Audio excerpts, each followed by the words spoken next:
তো প্রতিদিনের মতো আজকেও টিফিন করতে চলে এসেছি।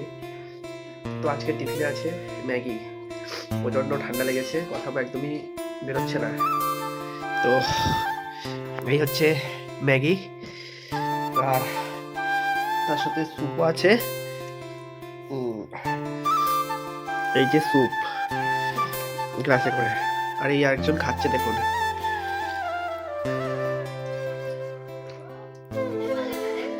খাওয়ার স্টাইলটাই অন্যরকম।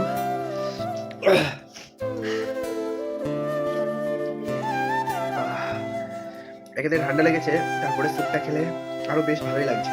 আর প্রতিদিনের মতো এই হচ্ছে আমাদের কুকম্যান, যিনি সবকিছু আমাদের প্রতিদিনের টিফিন বানিয়ে খাওয়ায়। তো দেখা হবে পরের ভিডিওতে। সবাই ভালো থাকবেন। আর আপনারা একটু ভিডিওতে লাইক করবেন, সবাই দেখছেন কিন্তু কেউ লাইক করছেন না, একটু লাইক করে দেবেন। তো টাটা।